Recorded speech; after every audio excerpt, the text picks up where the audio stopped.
Netanyahu বাহিনীর টানা বোমা হামলা আর অবরোধে মৃত্যু আর দুর্ভোগে জর্জরিত গাজা।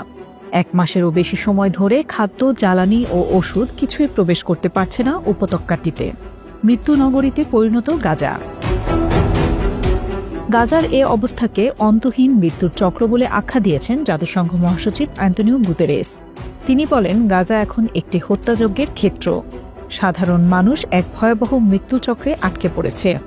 সাহায্য বন্ধ হওয়ায় আমাদের সরবরাহ ক্ষমতা কার্যত শ্বাসরুদ্ধ হয়ে গেছে।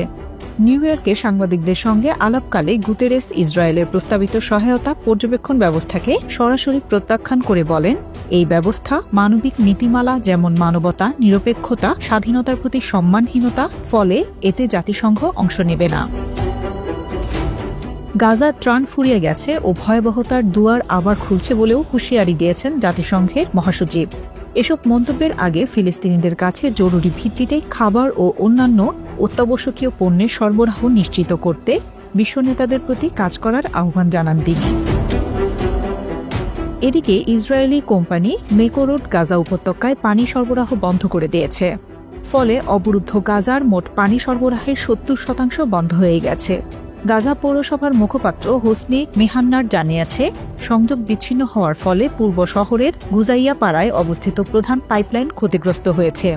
তিনি আরও বলেন, এই বিঘ্ন সরাসরি সামরিক কার্যকলাপের কারণে হতে পারে অথবা ইসরায়েলি কর্তৃপক্ষের ইচ্ছাকৃত রাজনৈতিক সিদ্ধান্তের কারণে হতে পারে। মানবিক পরিস্থিতির অবনতি অব্যাহত থাকায় এখন ব্যাপক পানি শূন্যতার ঝুঁকির মুখে গাজাবাসী।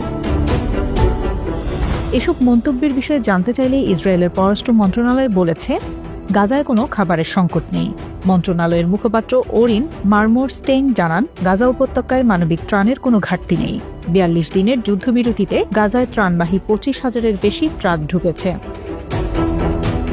ফিলিস্তিনে স্বাধীনতাকামী সংগঠন হামাসের সঙ্গে ইসরায়েলের প্রথম দফার যুদ্ধবিরতির মেয়াদ গত 2 মার্চ শেষ হয়। এরপর থেকে দেশটি আবারও গাজা অবরুদ্ধ করে রেখেছে এবং সেখানে নতুন নির্বিচারে হামলা ও বোমা হামলা চালিয়ে যাচ্ছে। 18 মার্চ থেকে ইসরায়েলের নতুন করে শুরু করা বিমান হামলা ও স্থল অভিযানে গাজায় এখন পর্যন্ত 1449 ফিলিস্তিনি নিহত হয়েছে বলে জানিয়েছে সেখানকার হামাস নিয়ন্ত্রিত স্বাস্থ্য মন্ত্রণালয়।